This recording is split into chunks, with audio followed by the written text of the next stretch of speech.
본문 말씀을 가지고 선택하신 하나님이라는 제목으로 말씀 나누기로 합니다. 먼저 또 오른손으로 엄지를 척하면서 한번 좋습니다를 한번 외쳐보겠습니다. 시작! 좋습니다! 오늘 목소리가 좀 작은 것 같은데 한 번 더 해볼까요? 시작! 좋습니다! 네, 이렇게 제가 뭐라고 하면 이제 다 같이 또 좋습니다를 하시는 건데요. 처음 오신 분들은 지금 이게 뭐야? 굉장히 당황스러우실 수도 있을 것 같습니다. 오늘 여러분 기분이 어떻습니까? 좋습니다. 오늘 컨디션은 어떠십니까? 좋습니다. 요즘 여러분 가정은 어떠신가요? 좋습니다. 경제 상황은 어떻습니까? 좋습니다. 우리 교회는 어떻습니까? 좋습니다. 네, 마지막에 이렇게 항상 쌍따봉을 이렇게 해주셔서 뭔가 너무 쌍따봉 이렇게 딱 기분이 좋습니다. 말이 씨가 된다는 말이 있습니다. 그래서 자녀의 이름을 지어줄 때도 좋은 이름을 지어주고자 부단히 노력을 합니다. 하나님께서 세상을 말씀으로 창조하신 것처럼 우리의 말에도 생명과 힘이 있도록 만드셨습니다. 그래서 성경 잠언 18장 21절에 보면 죽고 사는 것이 혀의 힘에 달렸다라고 말씀하십니다. 하나님께서 주신 이 생명력을 가진 말의 힘을 통해서 자신을 살리고 다른 사람을 살려내는 저와 여러분 되시기를 주의 이름으로 축복합니다. 옛날에 나온 영화인데요. If Only라는 영화가 있습니다. 남자 주인공, 여자 주인공인데요. 이 If Only에는 젊은 연인의 슬픈 사랑 이야기가 등장합니다. 평범한 일상을 보내던 어느 날 무관심한 남자 주인공이 이안입니다. 이안 때문에 둘이 말다툼을 하게 되는데 하필 그날 저녁에 여자 주인공 사만다가 교통사고로 목숨을 잃습니다. 그래서 이안은 집에 돌아와서 울다 깊은 슬픔 속에 잠이 듭니다. 그런데 다음날 잠에서 깨어나 보니 그 사만다가 다시 살아있는 것이었습니다. 그래서 이게 꿈이었나 하는 생각도 잠시 전날 겪었던 하루 일과가 오늘 똑같이 반복되는 것을 이 이안과 사만다가 경험하게 됩니다. 그래서 이안은 이번만큼은 사만다를 살려보겠다고 온갖 방법을 다 쓰지만 전날 있었던 일을 바꿀 수가 없었습니다. 결국 이안은 회사의 중요한 일도 포기하고 사만다를 위해서 하루를 온전히 보내고는 마지막 순간에 교통사고가 날 것을 알면서도 택시와 함께 올라서 이 사만다를 보호하고 살리고 자신이 대신 죽습니다. 이렇게 이안은 자신이 사랑하는 사만다를 위하여서 기꺼이 죽음을 택한 것입니다. 이것은 영화이고 만들어낸 이야기이지만 이 영화 같은 이야기를 실제로 살아내신 분이 바로 우리가 믿는 예수님이십니다. 예수님께서 우리를 사랑하셨기에 인간이 되셨고 우리를 위하여 대신 십자가에 죽어주셨습니다. 오늘 본문을 통하여서 우리를 선택하신 하나님의 사랑을 경험하게 되기를 주의 이름으로 축복합니다. 오늘 본문 말씀 43장 1절 말씀에 보면 야곱아 너를 창조하신 여호와께서 지금 말씀하시느니라. 그래서 오늘 본문에 나타난 하나님의 첫 번째 성품은 창조주 하나님이십니다. 지난주에 창조주 하나님에 관하여서 저희가 인체를 간단히 살펴봄으로써 복잡할수록 우연이 되는 것이 아니라 복잡할수록 설계자에 의한 완벽한 디자인이라는 점들을 살펴보았습니다. 우리 몸에 이제 돌과 같은 재질이 뼈와 치아가 있는데 이 치아가 한 번 빠지고 영구치가 다시 그 크기만큼 한 번 딱 자라나게 되는 것. 땀이 나서 몸의 열을 급속도로 식히는 것. 이것이 우연이 아니라 하나님의 완벽한 디자인인 줄로 믿습니다. 갈비뼈로 중요한 장기들을 보호하고 갈비뼈가 복근에 없어서 허리를 구부러지도록 만드신 분. 또 사진을 보면 구름과 꽃과 이 해파리와 이 모든 아름다운 것을 만드신 이유는 그 아름다운 이유는 이 모든 것을 만드신 분이 아름다움이 무엇인지를 아는 분이 만드셨기 때문에 우리가 보는 이 자연들이 아름다운 것입니다. 따라해봅시다. 하나님의 작품입니다. 지금은 저희가 AD 2022년을 살고 있습니다. 그래서 2022년 전으로 가면 이제 예수님 족보가 이제 족보가 성경에 나타나 있습니다. 성경의 족보에는 첫사람 아담으로부터 예수님에 이르기까지 족보와 나이와 연대들이 다 나와 있습니다. 하나만 살펴보면 아담은 셋을 낳은 후, 이 아담이 지금 하나님께서 만드신 첫 번째 사람입니다. 아담이 셋을 낳은 후 800년을 지내며 자녀들을 낳았으며 그는 930세를 살고 죽었더라. 이 성경에 이런 구절들을 처음 보신 분들은 사람이 어떻게 900살을 살 수 있어? 라는 의문점이 들 수도 있습니다. 하지만 성경을 자세히 보면 하나님께서 이 지구와 사람과 모든 환경들을 만드셨을 때 심히 좋았다라고 말씀하십니다. 그렇다면 우리가 지금 살아가고 있는 것은 심히 좋았던 것이 심각하게 망가진 이후의 상태를 우리가 살고 있다는 것입니다. 이 정도가 심히 좋은 것이라면 우리는 천국을 잘 기대하지 못할 것입니다. 하지만 우리는 인간의 죄악 이후로 노아 홍수 이후 때 심각하게 망가졌기 때문에 그 심각하게 망가진 상태가 지금 우리가 보는 이 정도의 상태입니다. 노아의 홍수가 있기 전에는 궁창 위의 물과 궁창 아래의 물이 지구를 안과 밖으로 둘러싸고 있었기 때문에 추위와 더위가 없었습니다. 창세기 8장 22절 말씀을 보면 땅이 있을 동안에는 심음과 거둠과 추위와 더위와 여름과 겨울과 낮과 밤이 쉬지 아니하리라. 이것이 노아의 홍수 이후에 생긴 것입니다. 노아의 홍수 이전에는 궁창 위의 물과 아래의 물이 지구를 둘러싸고 있었기 때문에 추위와 더위가 없었습니다.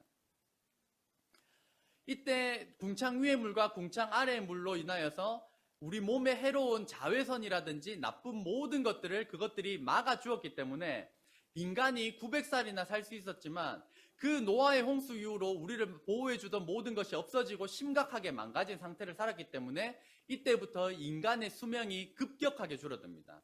그래서 성경의 족보들을 살펴보면 나이가 900, 800, 700, 600으로 막 줄어드는 것을 볼 수가 있습니다. 예수님으로부터 아담까지의 연도가 나옵니다. 누가 몇 살까지를 살았고 이것을 다 더해보면 예수님으로부터 지금까지가 2022년, 예수님으로부터 아담까지가 약 4100년입니다. 그래서 이 둘을 더하면 약 6100년 정도가 됩니다. 성경은 46억 년 전에 빅뱅으로 이 세상이 만들어진 것이 아니라 약 6100년 전에 하나님께서 말씀으로 이 세상을 창조하셨음을 선포하고 있습니다. 그런데 저는 여기서 질문이 한 가지 있었습니다. 그러면 우주가 약 7000년도 안 되었다라는 것인데 우리가 과학을 배워보면 수백만 광년, 수천만 광년 떨어진 곳에 빛이 존재한다라는 사실입니다. 한 7000광년 정도만 되면 어떻게든지 끼워 맞춰서 해석을 해보겠는데 7000년이 아니라 7000만 광년씩 떨어진 곳에 빛이 존재하니까 이것을 어떻게 받아들여야 하는지, 성경이 진짜 사실인지에 대한 궁금증이 있었습니다. 이 질문을 마음속에 품고 있었을 때 창조과학자 김명현 교수님을 만나게 되었습니다. 그래서 강의가 끝나자마자 제가 열심히 쫓아가서 이 질문을 제가 해봤습니다. 그때 교수님께서 가르쳐 주셨던 대답이 이것입니다. 제가 이거 되게 아껴두었다가 하는 거기 때문에 좀 많이 궁금해 주시면 좋겠어요. 제가 워낙 궁금했기 때문에 질문은 이거였습니다. 우주가 7000년이 안 되었는데 어떻게 7000만 광년의 빛이 존재하는가? 그때 이제 교수님께서 이렇게 설명을 해주셨습니다.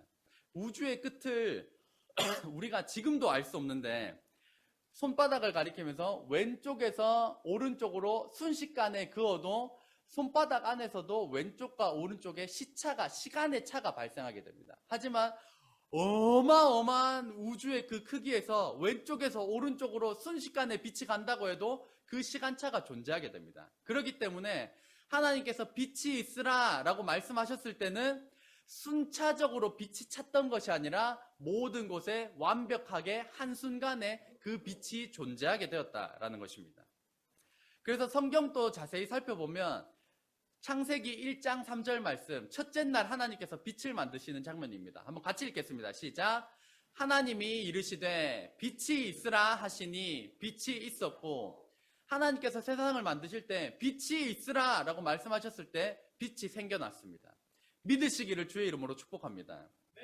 하나님께서 가장 먼저 만드신 것이 빛입니다.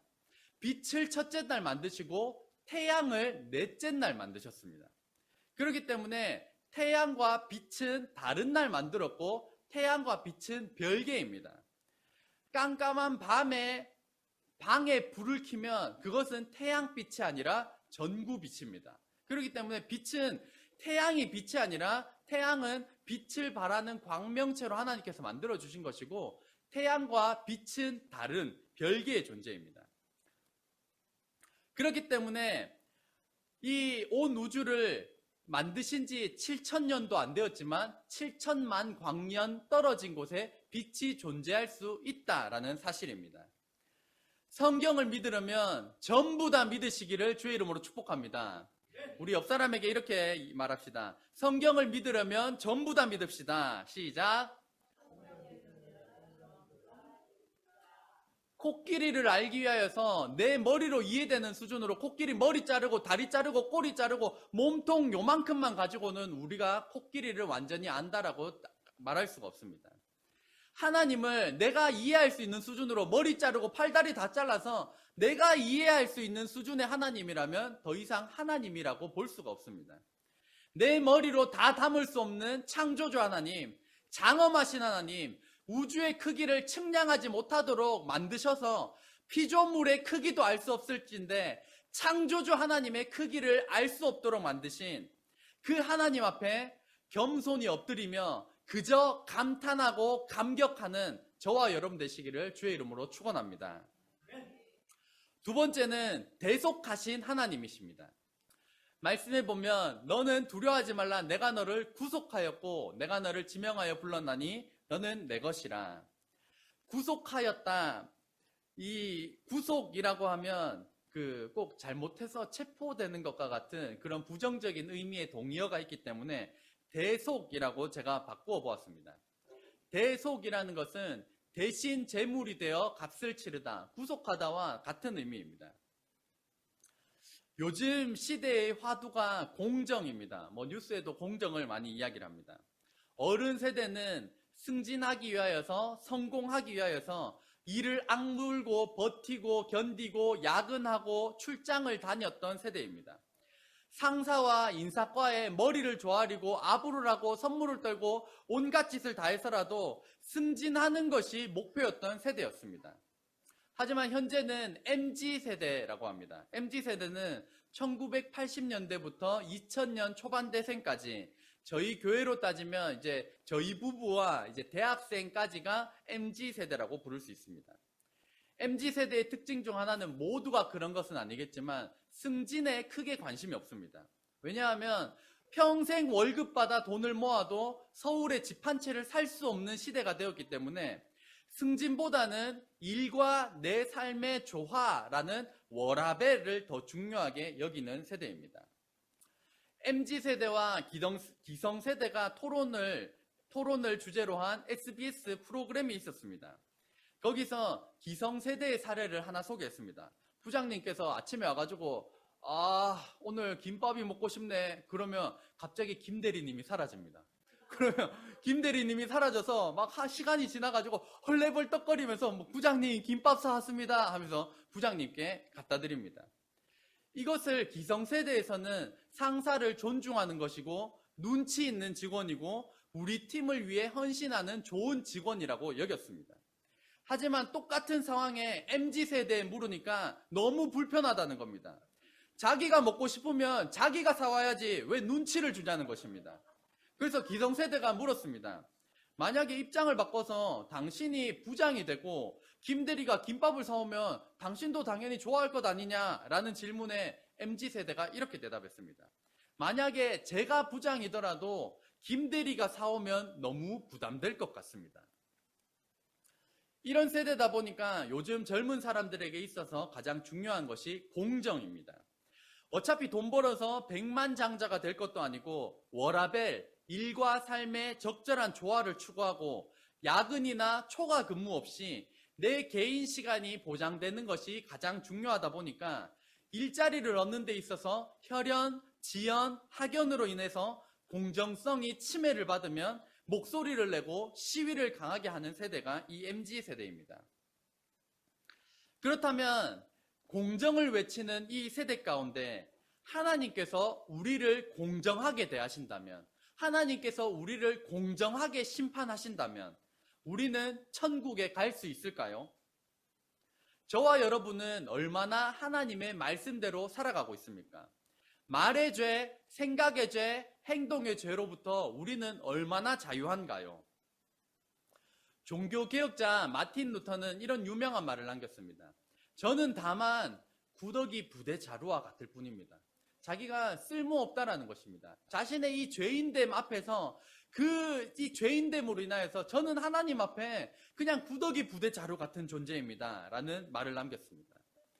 목숨 걸고 종교개혁을 일으킨 위대한 업적을 남긴 마틴 루터조차도 하나님 앞에서 자신의 죄인됨을 인하여서 저는 다만 구더기 부대 자루와 같을 뿐입니다. 라고 고백을 하였다면 우리는 하나님 앞에서 얼마나 초라할까요? 하나님 앞에서 우리 자신의 죄인됨을 심각하게 깨닫는 은혜가 있기를 주의 이름으로 축원합니다.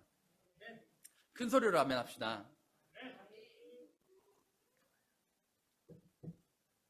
이 세상은 공정을 외치지만 예수님께서는 불공정 거래의 대명사이십니다. 예수님께서는 목숨값을 지불하시고 우리에게 원하시는 것이 목숨값이 아니라 믿음과 사랑을 요구하십니다. 만약에 구원받으려면 백두산 천지의 물을 1년에 한 번씩은 마셔야 된다라는 것으로 삼았다면 가난한 사람들은 갈 수가 없어서 구원받을 수 없었을 것입니다. 선한 사람만, 착한 사람만 구원받을 수 있다라고 하셨다면 감옥에 있는 사람들은 구원받을 기회가 없었을 것입니다. 하나님께서 우리를 공정하게 대하시고 공정하게 거래하신다면 우리도 지금 당장 우리의 목숨을 내놓아야 할 것입니다. 하지만 불공정 거래의 대명사이신 예수님께서는 우리를 먼저 사랑하시는 사랑의 하나님이십니다. 조건 없이 우리를 먼저 선택하시고 사랑하십니다. 우리가 죄인일 때도 사랑하시고 우리가 실패하고 넘어질 때도 우리를 포기하지 않고 사랑하십니다.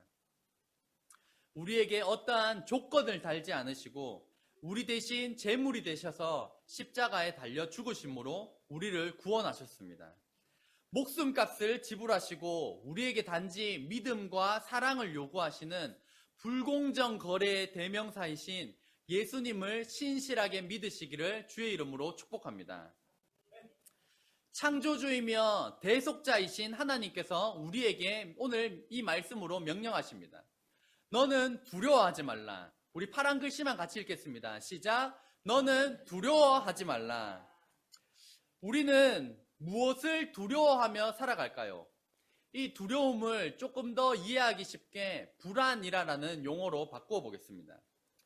요즘 현대인들은 많은 사람이 불안에 떨고 있습니다. 불안을 달래보고자 술을 마시기도 하고 불안한 미래를 위하여서 가상화폐나 로또만이 살 길이라며 인생을 걸기도 합니다.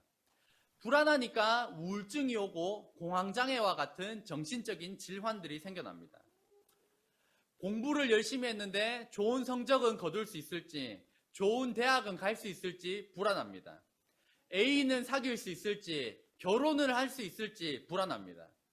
취업 준비를 하긴 하는데 취업은 될 수 있을지 불안하고 요즘 같은 시대에 자녀를 낳기는 해야 하는지, 낳는다면 자녀를 잘 키울 수 있는지, 노후는 또 어떻게 준비를 해야 되는지, 보내야 하는지, 남녀노소를 불문하고 모두가 불안한 시대를 살아가고 있습니다. 저희 집 장남 하늘이가 초등학교 1학년입니다. 이 하늘이는 벌써부터 군대는 잘 갔다 올 수 있을지 불안해하고 있습니다. 안 가고 싶어 합니다. 남녀노소 불문하고 모두가 불안해합니다. 불안은 환경에 의해서 찾아오는 것이 아닙니다. 우리 주변이 전혀 불안할 상황이 없는 유토피아 같은 파라다이스와 같은 상황을 갖추었다 할지라도 인간은 본질적으로 불안을 느끼게 되어 있습니다. 불안은 외적인 요소가 아니라 내적인 요소에서 오는 것입니다. 사람들은 이 불안함을 해결해 보고자 문명과 과학기술이 해결해 줄 것이다라는 것을 믿고 문명과 과학기술을 거대하게 발전시켰습니다. 이로 인하여서 엄청나게 편리해진 것은 사실이지만 그것이 우리에게 평안을 선물로 주지는 못합니다. 게다가 아이러니한 것은 문명과 과학이 기술이 계속 발전하면 발전할수록 인간은 더 불안해하고 더 공포에 떤다는 사실입니다. 이와 같은 공포와 불안의 요소들은 어디에서 시작되었을까요? 성경은 에덴 동산에서 아담이 범죄한 그때부터 이 공포와 불안의 요소들이 시작되었음을 성경을 통하여서 말씀하고 있습니다.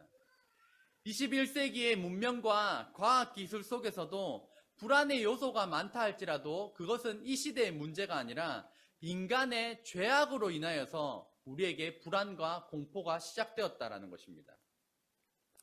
최근에 안타까운 사건이 있었습니다.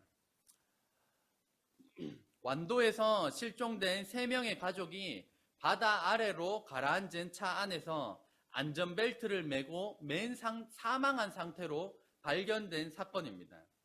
제가 KBS1 그 배상훈 프로파일러의 견해를 참고하여서 사건을 설명드리지만 정확한 부검 결과는 한 달 뒤에 나온다고 합니다. 그래서 상황을 추정하여서 설명해 드리도록 하겠습니다. 일가족 3명이 탄 아우디 승용차는 만조 시간에 물로 들어갔습니다. 물 안에서는 이 차 안에서 문을 열려는 시도조차 흔적조차 없었습니다. 가족의 상태를 보면 약 1억 5천만 원의 빚이 있었고 최근에 가상화폐 투자로 인해서 2천만 원 정도의 빚이 생겼고 이로 인해서 빚 독촉에 시달렸던 것으로 알려져 있습니다. 딸 조유나 양입니다. 초등학교 5학년이고 키는 145cm에 몸무게는 40kg에 달했습니다. 5월 23일에서 28일 이 가족은 펜션에 머물렀고 아버지만 차를 가지고 왔다 갔다 했고 어머니와 딸은 집 안에서 한 발자국도 움직이지 않은 채 펜션 안에만 있었습니다. 온수를 사용하지 않은 것으로 알려져 있기 때문에 씻지 않고 펜션 안에만 있었습니다.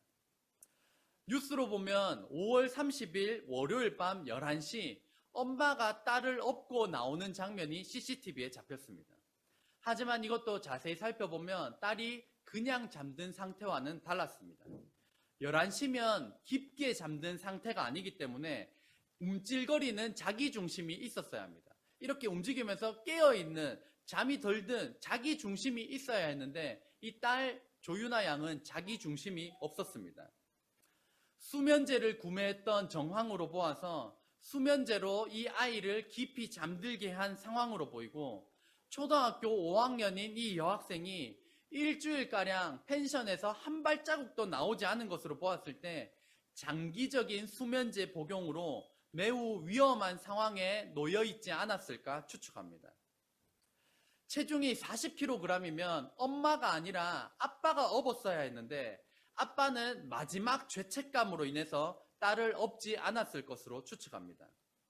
이 가족은 펜션에서 나올 때 펜션 안에 모든 쓰레기를 정리하고 분리수거까지 하였습니다. 보통 놀러 가면 분리수거까지 철저하게 하지는 않는데 분리수거까지 완벽하게 정리한 것으로 보아서 삶을 정리하려는 의도가 강하게 반영된 것으로 추측합니다. 바다 만조 시간을 검색한 핸드폰 기록으로 보아서 완전한 시간 계산까지 해두었고 저녁 11시에 나간 그 시간은 만조 시간이었습니다. 하지만 24일에서 28일 이 펜션에 머물렀고 28일 날 갑자기 체크아웃을 하여서 완도를 떠납니다. 하지만 다음 날 다시 펜션으로 돌아옵니다.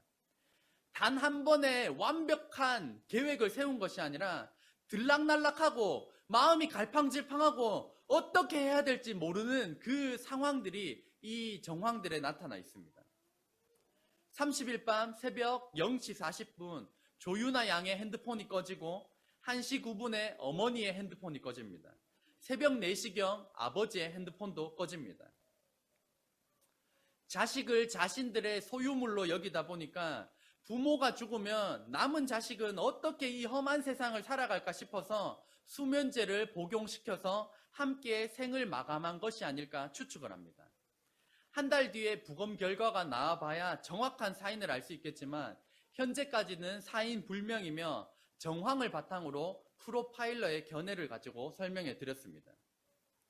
이 사건에 안타까운 사건이지만 기본적인 비방거리가 있습니다.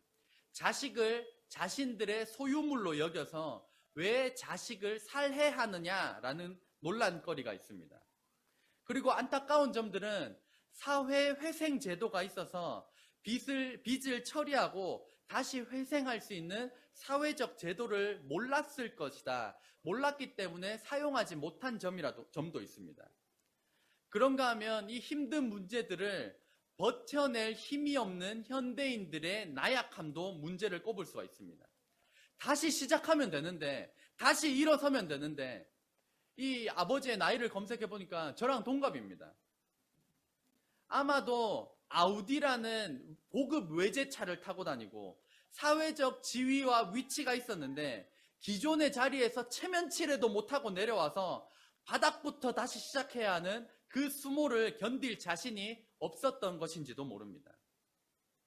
이렇게 우리는 두려움이 많고 불안이 많은 이 현 시대를 살아가는 우리에게 하나님께서는 오늘 우리에게 이렇게 말씀하십니다.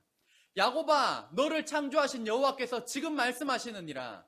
이스라엘아, 너를 지으신 이가 말씀하시느니라. 너는 두려워하지 말라. 내가 너를 구속하였고 내가 너를 지명하여 불렀나니 너는 내 것이라. 네가 물 가운데로 지날 때 내가 너와 함께 할 것이라. 강을 건널 때 물이 너를 침몰하지 못할 것이며 네가 불 가운데로 지날 때 타지도 아니할 것이요 불꽃이 너를 사르지도 못하리니. 하나님께서는 두려워하지 마라, 불안해하지 마라 라고 말씀하십니다. 그 근거는 이 1절 말씀에 내가 너를 지명하였다, 내가 너를 위해 대속하였다, 내가 너를 창조하였다, 너는 내 것이다, 내가 너를 지킬 것이다, 내가 너를 보호할 것이다 라고 말씀하십니다. 이것을 조금 다른 표현으로 보자면 죄로 인해서 하나님과 단절되었던 인생이 예수님을 믿음으로 하나님과의 관계가 정상적으로 회복되는 데서 인간은 평안을 누릴 수 있다는 것입니다. 죄로 인해서 하나님과 단절되었던 관계가 예수님을 믿음으로 이 하나님과의 관계가 정상적으로 회복될 때야만이 평안을 누릴 수가 있다는 것입니다. 그리스도인은 죄 때문에 하나님과의 관계가 바로 되어 있지 않아서 불안한 삶을 사는 것임을 고백합니다. 죄 때문에 이 불안한 것이 오는 것입니다. 세상에서는 심리학에서 찾고 철학에서 찾고 인간관계에서 찾고 세상의 학문으로 찾아보지만 근원적인 해답은 죄로 인하여서 하나님과의 관계가 깨어졌기 때문입니다. 예수님을 믿으면 누구나 예수님의 피로 죄인이었던 신분이 의인으로 바뀌고 하나님과 단절되었던 관계가 아버지와 자녀의 관계로 바뀝니다. 하나님과 영적 교제를 나누는 하나님의 자녀가 되고 하나님께서 주시는 평안을 맛보는 인생이 됩니다. 한 이야기를 말씀드리고 마무리하고자 합니다. 2명의 화가가 있었습니다. 이들이 어떤 그림을 그릴까 논하다가 마음의 평안을 표현해보자 라고 하였습니다. 한 사람은 깊은 산골짜기에서 은빛을 바라며 잔잔하게 뻗어있는 맑은 호수가 마음의 평안을 상징한다고 그렸습니다. 다른 한 사람은 이것과 대조되는 엉뚱한 그림을 그렸습니다. 그것은 물보라를 일으키며 천둥 같은 소리와 함께 절벽 아래로 떨어지는 폭포였습니다. 그 폭포 옆에 자작나무들이 숲을 이루고 있는데 그 자작나무 위에 둥지를 틀고 로빈새 한 마리가 물보라에 흠뻑 젖은 채 조금의 동요됨이 없이 앉아 있었습니다. 그 화가는 이 새의 모습이 바로 마음의 평안을 나타낸 것이라고 그렸던 것입니다. 성경적으로 볼 때는 후자의 평안이 참된 평안입니다. 하나님께서 주시는 평안은 골짜기에 자리 잡은 잔잔한 호수 같은 그러한 평안이 아닙니다. 그것은 바람이 없기 때문에 잠깐 조용한 것이고 비가 오지 않았기 때문에 잠시 맑게 보이는 것입니다. 바람이 불면 물결이 일고 비가 쏟아지면 흙탕물이 될 수도 있습니다. 위험한 요소가 있지만 환경 때문에 잠깐 고요한 것입니다. 성경은 이런 것을 평안이라고 말씀하지 않습니다. 하나님께서 주시는 평안은 폭포와 같이 요란한 소리를 내는 그 분위기 속에서도 유지할 수 있는 그런 평안입니다. 그 분위기는 걱정, 근심이 떠날 날이 없고 두려움과 불안에 둘러싸인 인생일 수도 있습니다. 하지만 그 가운데서도 자작나무 위에서 눈을 지그시 감고 스스로 초연한 듯 앉아있는 로빈새처럼 주변의 어떤 환경에서도 동요되지 아니하고 내면의 깊은 평안을 누릴 수 있는 것이 바로 그리스도인이 누리는 평안입니다. 결론입니다. 사업이 실패했어도, 가정이 실패했어도, 공부에 실패했어도 자신이 실패한 인생이라 여겨질 때에도 변함없는 한 가지 사실은 하나님께서 여전히 저와 여러분을 사랑하시고 포기하지 않으시고 너는 내 것이라 말씀하신다는 점입니다. 이것을 알고 분명히 믿음으로 하나님께서 주시는 평안함을 경험하는 복된 인생 되시기를 주의 이름으로 축원합니다. 기도하겠습니다.